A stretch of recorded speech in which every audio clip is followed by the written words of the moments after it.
Pacific Southwest Airlines Flight 182, September 25, 1978. What started as a routine flight from Los Angeles to San Diego turned into one of the worst aviation disasters in U.S. history. Pacific Southwest Airlines Flight 182, a Boeing 727 packed with 135 souls, was descending into San Diego. Meanwhile, a Cessna 172, a tiny training aircraft with 2 people on board, was climbing back from a practice run. The skies were clear. The conditions were perfect. What could possibly go wrong?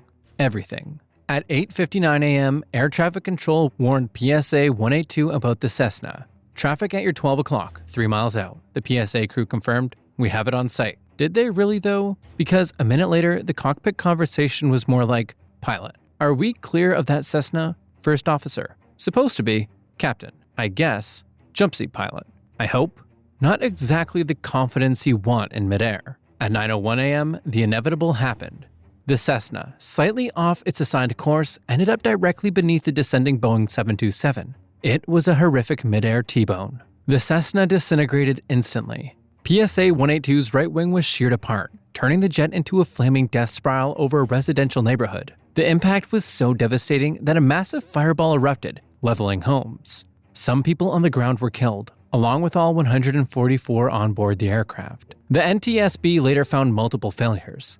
PSA's pilots lost sight of the Cessna deviated course, and air traffic control didn't step in when they had the chance. It was a deadly game of "I think we're good," with catastrophic consequences. To this day, it remains the worst aviation disaster in California history. Grand Canyon Midair Collision. June 30th, 1956. The skies over the Grand Canyon were cloudy and 2 massive airliners, United Airlines Flight 718 and TWA Flight 2, were cruising along completely unaware they were about to make history in the worst way possible. At 10:30 a.m., 21,000 feet above Arizona, the unthinkable happened. Both planes slammed into each other midair. The DC-7's left wing sliced clean through the Constellation's tail, sending one plane nosediving at 480 miles per hour, while the other one spiraled uncontrollably. Neither had a chance. All 128 passengers and crew perished on impact, making this the deadliest airline disaster of the time. Why did it happen? Because back in the day, air traffic control was basically good luck and Godspeed. Pilots relied on see and be seen rules. No radar, no alerts, just human eyesight at jet speeds. Throw in some towering cumulus clouds blocking the view, and it was a recipe for catastrophe. The aftermath? Recovery teams had to hire Swiss mountain climbers to retrieve remains from the remote crash sites. Most victims were unidentifiable, leading to mass burials. Wreckage still litters the canyon today, a haunting reminder of what went wrong. The legacy? Public outrage forced the government to act. By 1958, the FAA was born. Radar tracking became mandatory, and see and be seen became be seen whether you like it or not. This disaster rewrote aviation history. Moral of the story? Safety regulations are written in blood. And in this case, 128 people paid the price for the flight safety we take for granted today.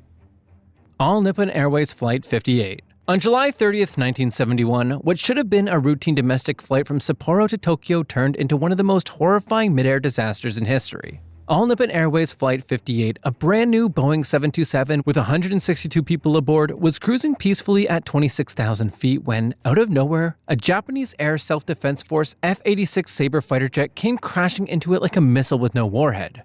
The pilot of that jet? A 22-year-old trainee who had absolutely no business playing chicken with a commercial airliner. Moments before impact, his instructor finally ordered him to bank left and avoid the Boeing. But this wasn't an action movie where last-second maneuvers saved the day. It was too late. The Sabre's wings sliced through the Boeing's tail, instantly sending the passenger jet into a nosedive so steep it disintegrated midair. The wreckage rained down over Shizukuishi, Japan, ensuring that not a single person on board survived. It was, at the time, the deadliest air disaster ever recorded. And the Sabre pilot? Well, he managed to unstrap himself from his doomed jet, parachuted to safety, and walked away as the only survivor. You can imagine how well that went over. The Japanese government wasn't thrilled, and the fallout was massive. The instructor was convicted of criminally negligent manslaughter, sentenced to 3 years in prison, and lost his career. The heads of the Japanese Defense Agency and the JASDF resigned in disgrace. This disaster left a permanent scar in aviation history and remains All Nippon Airways' deadliest accident. Today, ANA Flight 58 still exists, now flown by a Boeing 787 Dreamliner. But you can bet that every pilot on that route double-checks the sky before taking off. United Airlines Flight 826. December 16, 1960, started like any other winter morning in New York City. But then, out of nowhere, the sky turned into a disaster movie. A United Airlines Douglas DC-8 and a Transworld Airlines Lockheed Super Constellation collided midair over the city, sending both planes plummeting to the ground in a fiery catastrophe. The result? The deadliest aviation disaster of its time, claiming 134 lives. So, what happened? United Flight 826, coming in hot from Chicago, was supposed to slow down and hold at a navigation point before landing at Idlewild Airport, now JFK. But instead of taking it easy, it kept barreling through the sky at over 346 miles per hour. Because why not? Meanwhile, TWA Flight 266 en route from Ohio to LaGuardia was peacefully descending into New York, then bam. The DC-8's right engine sliced into the Constellation, tearing it apart. The Constellation disintegrated midair and crash-landed in Staten Island, while the DC-8, missing an engine and a huge chunk of its wing, stayed airborne for another 90 seconds before nosediving straight into a Brooklyn neighborhood, leveling buildings and turning the street into an inferno. The only initial survivor? An 11-year-old boy named Stephen Paltz, who was thrown from the wreckage into a snowbank. Sadly, he succumbed to his injuries the next day. Meanwhile, mountaineering legend Sir Edmund Hillary had actually booked a seat on United 826, but missed his flight. Talk about dodging a disaster. The tragedy forced major upgrades in air traffic control and aviation safety. And today, a memorial in Brooklyn's Greenwood Cemetery reminds the world of the horrific day when New York skies turned deadly. Charkhi Dadri Midair Collision. On November 12, 1996, the skies over Charkhi Dadri, India, became the setting for one of the deadliest midair collisions in history. Two planes, Saudi Flight 763, a Boeing 747 with 312 people on board, and Kazakhstan Airlines Flight 1907, an Ilyushin IL-76 with 37 people, ended up in the same airspace at the worst possible moment. The result? A catastrophic crash that left no survivors. So, what went wrong? In short, bad communication and an altitude mix-up. The Kazakh crew, who were not fluent in English, misinterpreted instructions from air traffic control. They were told to stay at 15,000 feet, but they dipped down to 14,000 feet right into the path of the oncoming Saudi 747. The Kazakh plane's left wing sliced through the Saudi aircraft, instantly dooming both flights. Within seconds, the sky turned into a fireball and both planes plummeted at terrifying speeds. One at nearly 705 miles per hour, before crashing into the fields outside Delhi. Investigators uncovered a cascade of failures. The Kazakh pilots struggled with English and were using metric altimeters, which didn't help when the rest of the aviation world used feet. To make matters worse, the radio operator was their only link to air traffic control, meaning vital altitude instructions were being filtered through just one person. Meanwhile, the Saudi crew had no time to react before impact. This tragedy spurred major changes. India quickly mandated traffic collision avoidance systems on all commercial aircraft, a move that has since saved countless lives worldwide. 349 lives were lost, all because of a simple altitude error. In the world of aviation, a single miscommunication can mean the difference between life and death. And in this case, it turned a routine flight into a horrifying disaster. Bashkirian Airlines Flight 2937, July 1, 2002.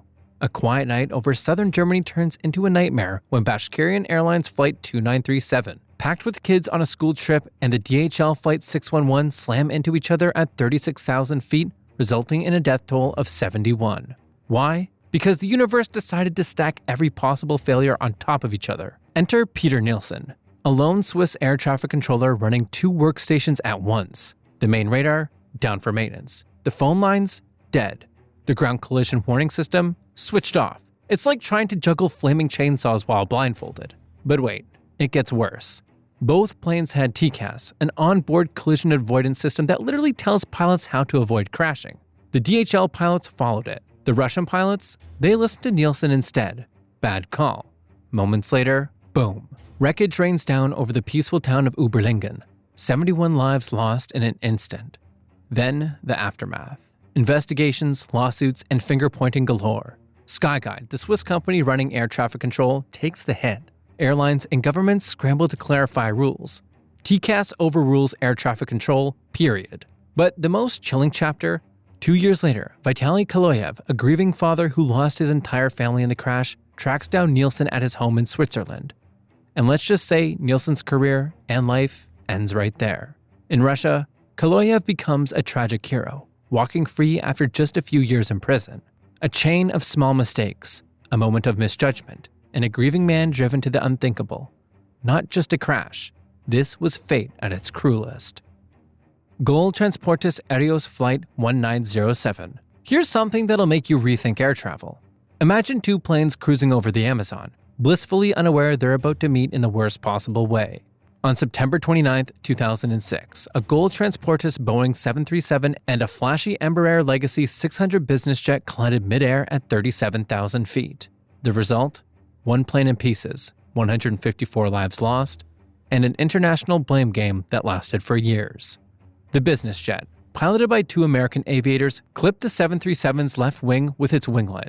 Think of it as a deadly paper cut at 500 miles per hour. The 737 immediately spiraled down, disintegrating before it hit the jungle. But the Legacy? Despite heavy damage, it limped to a safe landing, and all 7 on board walked away just like they'd survived a Hollywood action flick. One of them, a New York Times journalist who later wrote Colliding with Death at 37,000 feet and living. Catchy title. Then came the investigation circus.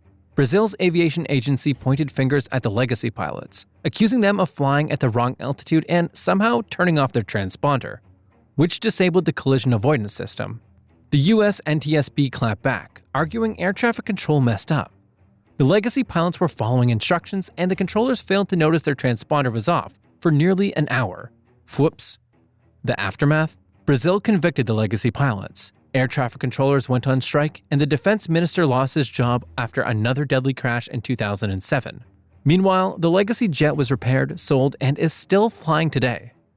The lesson? In aviation, one small switch can decide life or death. Libyan Arab Airlines Flight 1103. December 22, 1992, was a day that started like any other for 159 unsuspecting passengers aboard Libyan Arab Airlines Flight 1103.